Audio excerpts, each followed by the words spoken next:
मित्रों प्रणाम। सबके भीतर बैठे हुए परमात्मा को नमन।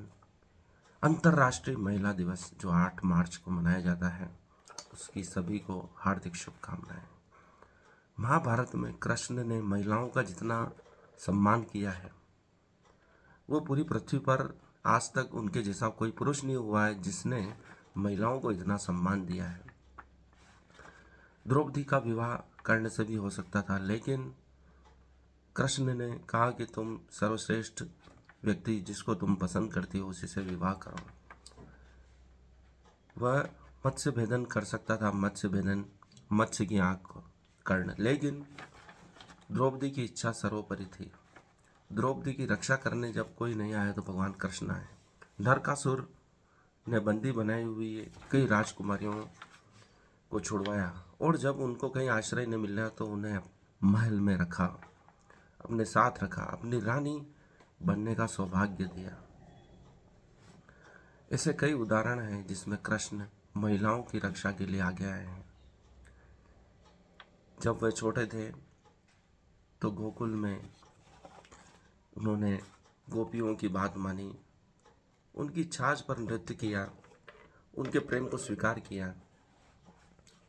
ऐसे कई उदाहरण हैं जिसमें वह स्त्री की महिमा को बढ़ाते हैं, और उसको बढ़ाते ही नहीं, युगों युगों तक प्रकाशित करते हैं। राधा कृष्ण, रुक्मणी कृष्ण नहीं कहा जाता है, राधा कृष्ण कहा जाता है। राधा का नाम पहले आता है। स्त्रियों को आगे रखा जाए, यह प्रयास सदियों पूर्व ही भारत में हुए हैं। कई ऋषिकाओं का उल्लेख वेद मंत्रों के दृष्टा के रूप में किया गया है वेदों में। तो स्त्रियां भी वेदों का ज्ञान रखती थी, इससे यह सिद्ध होता है। उनके स्वयं के गुरुकुल होते थे, वह शिष्यों को पढ़ाती थी, वेद मंत्र का उच्चारण करवाती थी। और भी कई उदाहरण हैं जिसमें स्त्री की महिमा को सर्वश्रेष्ठ बताया गया है। यत्र नारस्तु पूज्यन्ते रमन्ते तत्र देवता, तत्र नास्ति पूज्यन्ते तत्र सर्वाध क्रिया फला। ऐसा कहा है, जहाँ स्त्रियों की पूजा होती है वहीं देवता रमते हैं। अर्थात स्त्रियों की जहाँ सम्मान नहीं है, उनकी बात नहीं मानी जाती, उनकी सुनी नहीं जाती है, तो वहाँ देवता भी रुष्ट हो जाते हैं। इसलिए यज्ञों में विधान है, जब तक पुरुष के साथ स्त्री नहीं बैठेगी वह यज्ञ पूर्ण नहीं माना जाता था, इसलिए उसका विवाहित होना आवश्यक है। जब माता सीता वन गमन के लिए गई तो श्री राम ने सोने की मूर्ति माता सीता की बनाकर यज्ञ में साथ में बैठाया, क्योंकि उनके बिना यज्ञ पूर्ण नहीं हो सकता था। स्त्री का महत्व तो सब जगह है। आज भी स्त्रियों के आंदोलन जो चल रहे हैं वह स्त्रियों के महत्व को उजागर करते हैं। यदि आप देखें तो स्त्रियों के कारण ही पुरुषों को सब सफलताएं मिली हैं। आइंस्टीन के बारे में कहा जाता है कि उन्होंने जो सूत्र खोजे हैं, सिद्धांत खोजे हैं, सापेक्षता का सिद्धांत हो या प्रकाश तरंग की कण प्रवृत्ति हो, ऐसे कई सिद्धांत हैं जो उनकी पत्नी ने उनकी चर्चा के दौरान उनको प्रकाश में आए थे। लेकिन स्त्री ने कभी आगे आना नहीं चाहा। उसको कोई प्रसिद्धि की चाह नहीं है, वह नहीं चाहती है कि मेरा कोई बाहर कोई प्रदर्शन हो, सम्मान हो। वह अपने आप में संतुष्ट है, क्योंकि वह पूर्ण है, क्योंकि वह जन्मदात्री है। उसने अपने आप को समर्पित किया है, सृष्टि के निर्माण में सहयोग किया है। उसे और क्या उपलब्धि चाहिए, वह स्वयं में संतुष्ट है। उसके जो वाई क्रोमोसोम है, वैज्ञानिक कहते हैं कि वही उसकी संतुष्टि का कारण है, और पुरुष में XY क्रोमोसोम्स रहते हैं और वह अधूरा है, इसलिए वह सदा बेचैन रहता था। और स्त्री को न तो किसी प्रसिद्धि की चाह है, न वह कोई उपलब्धि चाहती है। वह अपने घर संसार में, परिवार में संतुष्ट है, ऐसा वैज्ञानिकों का कहना है, क्योंकि उसकी प्रकृति ऐसी है कि वह अपने आप में पूर्ण है। वह पुरुष से ज़्यादा जिम्मेदारी उठा सकती है, बड़े बड़े निर्णय ले सकती है, और उसके बाद भी वह तनाव में नहीं आती है। पुरुष छोटे मोटे कार्य से ही तनाव में आ जाता है। इसलिए स्त्री की महिमा बहुत बड़ी है। अभी वर्तमान में भी स्त्रियां इतनी उपलब्धियां प्राप्त कर रही हैं जिनका कोई हिसाब नहीं है। लगातार उन क्षेत्रों में आगे बढ़ रही हैं। सुनीता, अपने भारत में देख लो तो सुनीता विलियम्स, कल्पना चावला, वर्तमान में ओलंपिक में जीतने वाले कई उदाहरण हैं जो स्त्रियों की महिमा को प्रकट करते हैं।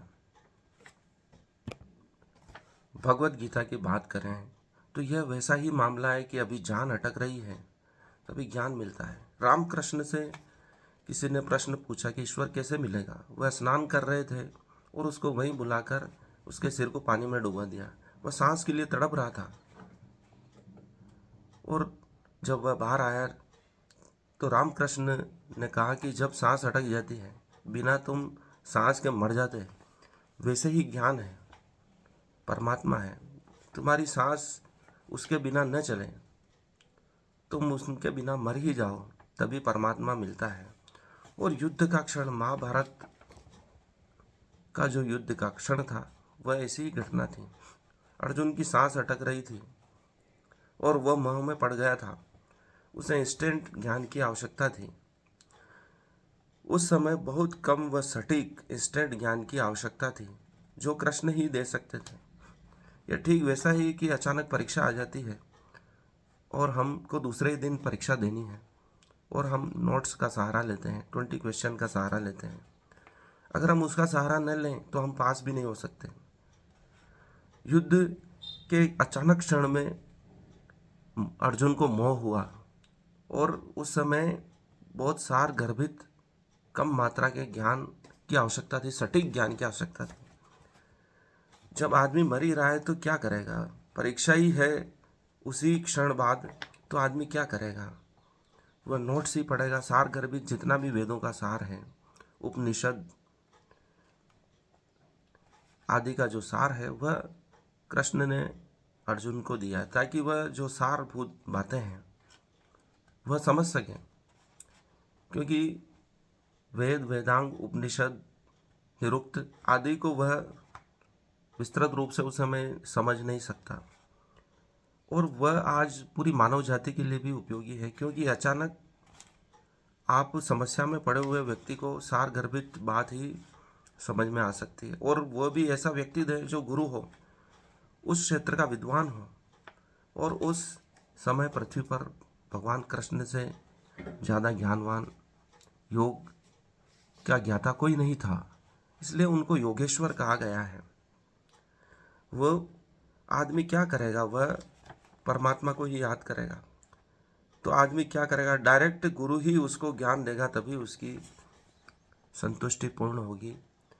भागवत पुराण मृत्यु के क्षण में आए हुए व्यक्ति को सुनाई गई और भगवत गीता युद्ध के क्षण में आई हुई व्यक्ति अर्थात अर्जुन को सुनाई गई। भागवत परीक्षित को सुनाई गई और भगवत गीता अर्जुन को सुनाई गई।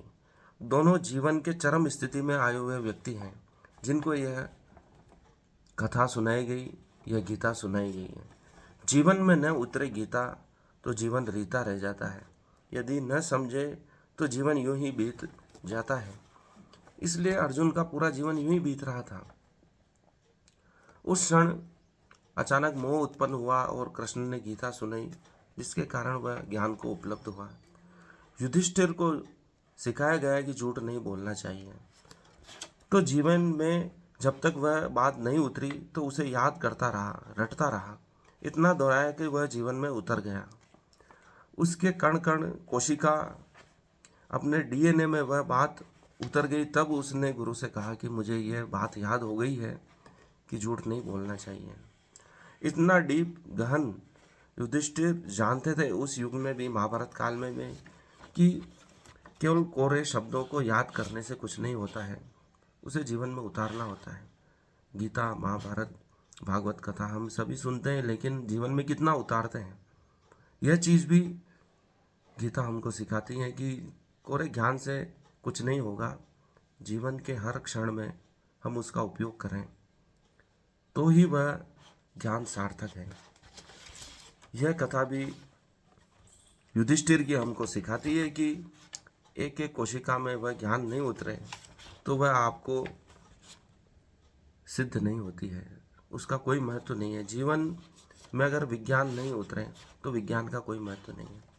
जीवन में परमात्मा नहीं उतरे तो उस ज्ञान का भी कोई महत्व नहीं होता है। यह युधिष्ठिर हमको सिखाते हैं, और जब तक उनको वह आचरण में नहीं ले आए कि झूठ नहीं बोलना चाहिए, तब तक गुरु को नहीं कहा कि मुझे यह शब्द याद हो गया है। ऐसी महान और गूढ़ बातें हमारे सनातन धर्म में ही मिल सकती है। इसी कारण विदेशी लोग लगातार हमारे शास्त्रों, पुराणों, वेदों का अध्ययन कर रहे हैं। इसलिए अर्जुन प्रश्न पूछता है और कृष्ण उत्तर देते हैं, उनकी जिज्ञासा को शांत करते हैं। स्वतः विकसित ज्ञान ही मार्ग दिखाता है, प्रशस्त करता है। उसे पक्ष विपक्ष सभी बातें बता देने के बाद वह जानता है कि उसे क्या करना है। उस पर दबाव नहीं बनाया गया।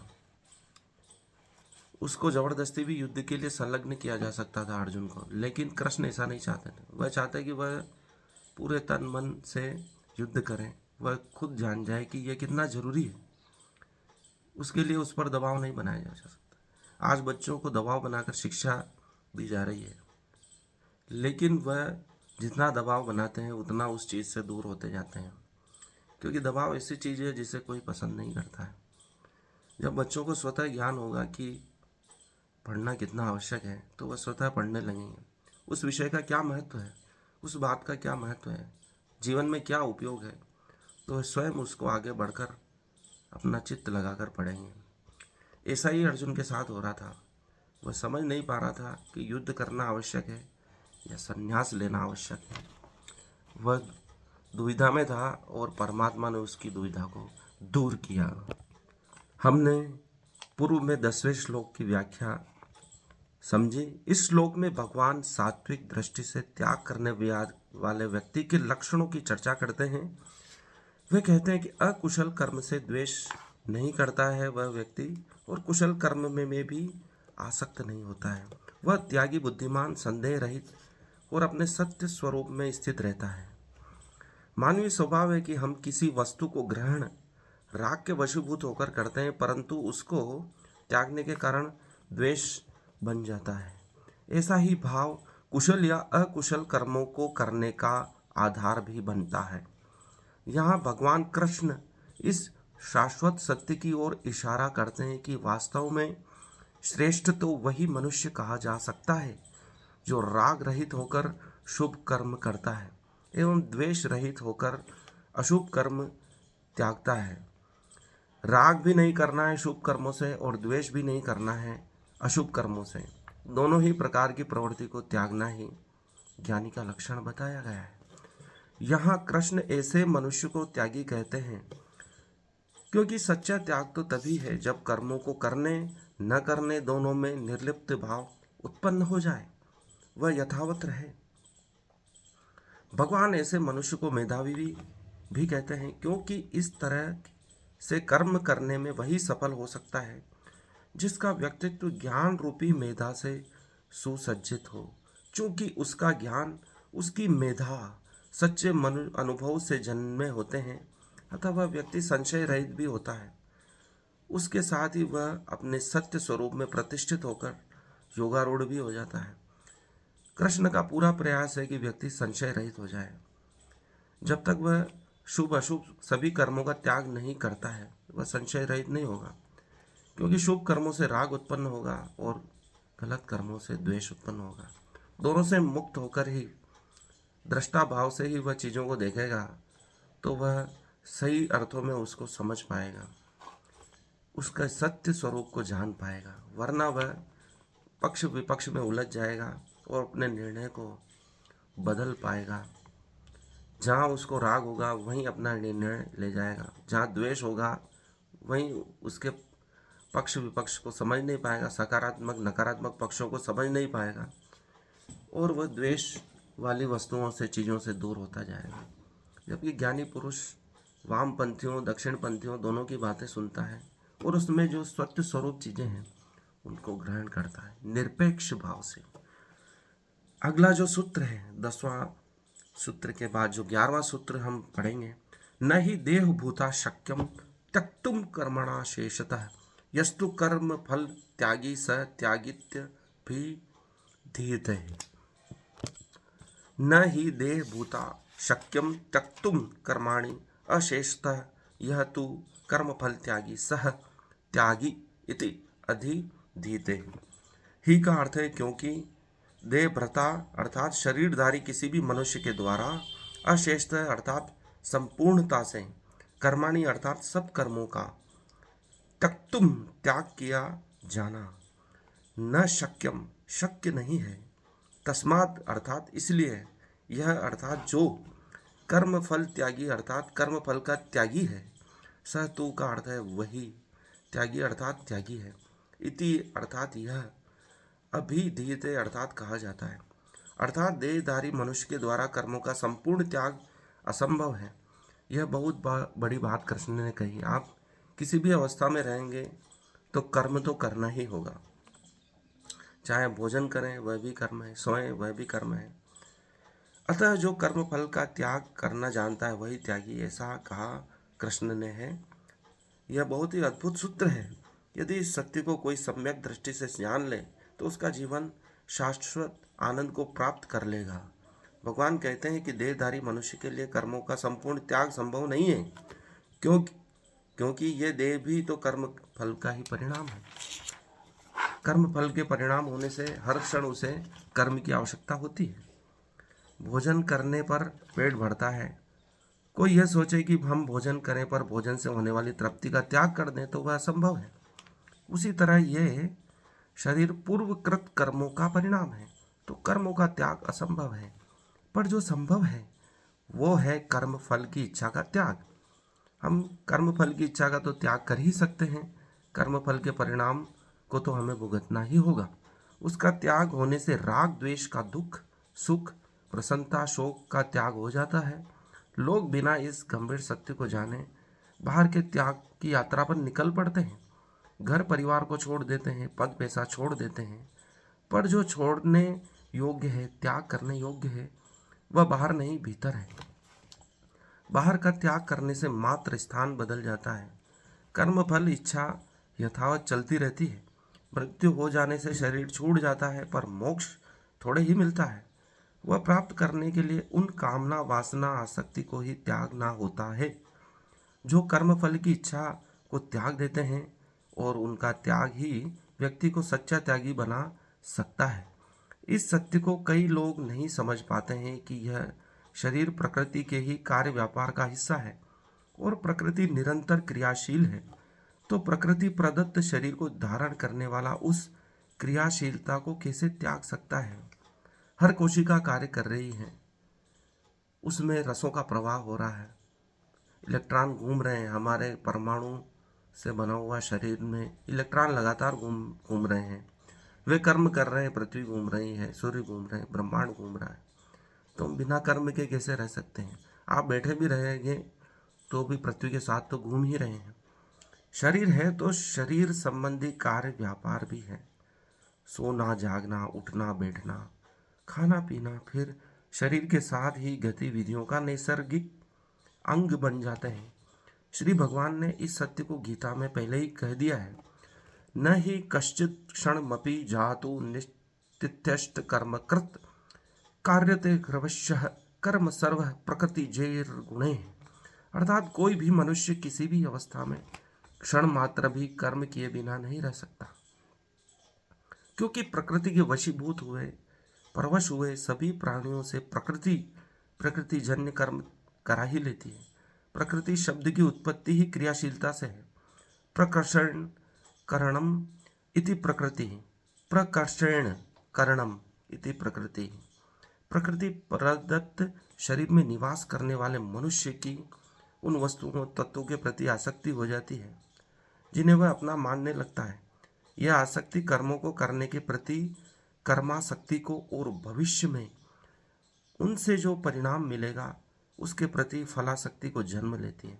यह आसक्ति कर्मों को करने के प्रति कर्मासक्ति कहलाती है। हम जो कर्म कर रहे हैं उसी कर्म से आसक्ति हो जाती है और भविष्य में जो परिणाम मिलेगा उसके फल के प्रति भी आसक्ति को जन्म देती है। इसलिए आसक्ति कहाँ कहाँ हो रही है उस चीज़ को दृष्टा भाव से ही देखा जा सकता है। परंतु जिस व्यक्ति के हृदय में फलेच्छा के प्रति आसक्ति का त्याग जन्म ले लेता है वह सत्य दृष्टि से त्यागी हो जाता है। जो हृदय में फल इच्छा को त्याग देता है वही असली त्यागी कृष्ण ने बताया है। सार रूप में कहें तो यहाँ भगवान अपने श्रीमुख से कहते हैं कि बाहर का त्याग वास्तव में त्याग नहीं है, वस्तुतः भीतर का त्याग ही वास्तविक त्याग है। अगर कोई बाहरी परिस्थितियों को त्याग करके एकांत निवास भी कर ले तो वैसा कर लेने से प्रकृति के साथ के संबंधों का त्याग नहीं होता। यदि वह बाहरी त्याग कर दे तो भी प्रकृति जन्य कर्म तो उसे करने ही होंगे। तो तभी होता है जब आंतरिक त्याग जन्म लेता है। और श्री भगवान कहते हैं कि यही वास्तविक त्याग है। और आंतरिक त्याग कब जन्म लेगा? जब हम अंदर से दृष्टा भाव को उत्पन्न करेंगे, हम चीज़ों को देखने वाले बनेंगे। यदि हम देख रहे हैं कि यह शरीर कार्य कर रहा है, हम नहीं कर रहे हैं, आत्मा उससे अलग है, तो यह त्याग स्वतः उत्पन्न हो जाएगा। आंतरिक और बाहर वाला त्याग स्वतः उत्पन्न हो जाएगा। इसलिए सनातन धर्म को पूरी तरह न जानने वाले वह त्यागी तो बन जाते हैं, साधु संत तो बन जाते हैं, लेकिन उनकी जो क्लिक करने वाली बातें हैं, ट्रिगर करने वाली बातें हैं, आप समझ जाएंगे कि अभी ज्ञान प्राप्त नहीं हुआ। ओशो ऐसा ही करते थे। जिनको वह जानते थे गुरुओं को, उनको क्रोध दिलाने वाली बातें कहकर उनको क्रोध दिला देते थे और वह सिद्ध कर देते थे कि अभी इनको ज्ञान प्राप्त नहीं हुआ। सच्चा संत जिसको ज्ञान उपलब्ध है वह किसी भी दशा में क्रोध नहीं करता है, क्योंकि वह क्रोध और प्रेम सभी से मुक्त हो जाता है। भगवान बुद्ध पर थूकने वाले व्यक्ति पर भी भगवान बुद्ध ने क्रोध नहीं किया। वह ज्ञान को उपलब्ध हो चुके थे। वह जानते थे कि यह इसके भीतरी भाव क्रोध को प्रकट कर रहा है। उस क्रोध में मुझे नहीं बह जाना है। वह मुझे भी क्रोधित करना चाहता है, लेकिन क्रोध करना मेरे हाथ में होना चाहिए, न कि सामने वाले व्यक्ति के हाथ में। जब तक ज्ञान उपलब्ध नहीं होगा आप उन चीज़ों को कभी समझ नहीं पाएंगे, क्योंकि भीतर से तो ज्ञान है नहीं। बाहर से आप प्रकट कर रहे हैं तो कोई भी व्यक्ति आपको ट्रिगर कर देगा। इसलिए साधु संत चिल्लाते हैं, क्रोध करते हैं, अर्थात अभी उनको ज्ञान उपलब्ध नहीं हुआ है। वह दुखी हैं, खुश हैं, तो उनको ज्ञान उपलब्ध नहीं हुआ। गीता कहती है कि सम्यक भाव में रहना है, न दुख से दुखी होना है, न सुख से सुखी होना है। वह हर भाव में आपको प्रेरित करेंगे। अगर वो सो भी रहे हैं, भगवान बुद्ध को सोते हुए आनंद ने देखा, तो उस समय में भी वह प्रेरणादायक बने हुए हैं, आदर्श व्यक्ति बने हुए हैं। इसलिए गीता में कहा है कि योगी सोते हुए भी जागता है और जागते हुए भी सोता है। हर क्षण वह जागा हुआ ही है। अगर वह सो रहा है तो योग निद्रा में सो रहा है। भगवान बुद्ध जब सो रहे हैं तो वह एक करवट पे सो रहे हैं, वह पूरी रात एक करवट बदलते भी नहीं, अर्थात उनको नींद सही आ रही है, एक तरह से जागे हुए भी हैं, क्योंकि वह योग निद्रा में है। आनंद आश्चर्यचकित है कि वह न तो खर्राटे ले रहे हैं, न उनका मुख विकृत हो रहा है सोते हुए भी, और न ही वह ऐसी कोई हरकत कर रहे हैं जिससे जाना जा सके कि उनके भीतरी भाव क्या है। उस समय भी वह भगवान के समान प्रतीत हो रहे हैं। उनसे प्रेरणा ली जा सकती है। आनंद कहते हैं कि आप एक ही करवट पे पूरी रात निकाल देते हैं और कभी खराटे नहीं लेते हैं, और आपकी मंद मंद मुस्कान कभी समाप्त नहीं होती। यह कैसे संभव है? बुद्ध कहते हैं कि यह योग निद्रा से ही संभव है। ज्ञान को उपलब्ध हुआ व्यक्ति सोया हुआ भी ज्ञानवान ही नजर आता है। जो नकली ज्ञानी व्यक्ति है उसको वह नींद निकालता है, तब उस समय सब बातें प्रकट हो जाती है। वह क्या क्या हरकत कर रहा है, नींद में क्या बड़बड़ा रहा है। तो जो जिसको सच्चा ज्ञान प्राप्त हुआ है, हर अवस्था में वह प्रेरणास्पद होगा। चाहे वह सो रहा है, जाग रहा है, चल रहा है, उठ रहा है, भोजन कर रहा है, उसकी हर गतिविधि प्रेरणास्पद होगी। उसी को कृष्ण ने सच्चा ज्ञानी कहा गया। यदि वह इन चीज़ों को उपलब्ध नहीं करता है तो समझ जाना कि वह सच्चा गुरु नहीं है, ज्ञान को उपलब्ध व्यक्ति नहीं है, विद्वान आदमी नहीं है। धन्यवाद, आज के लिए इतना ही। मुझे सुनने के लिए हार्दिक आभार। चैनल को सब्सक्राइब करें, इसे लाइक करें, अधिक से अधिक शेयर करें, ताकि भारत की महान ज्ञान परंपरा से सभी अवगत हो सकें। क्योंकि ज्ञान को उपलब्ध व्यक्ति भारत में ऐसे ही नहीं कहा गया किसी व्यक्ति को। कई तपस्याओं से गुजरे थे बुद्ध, कृष्ण, तभी वह इतने महान बने।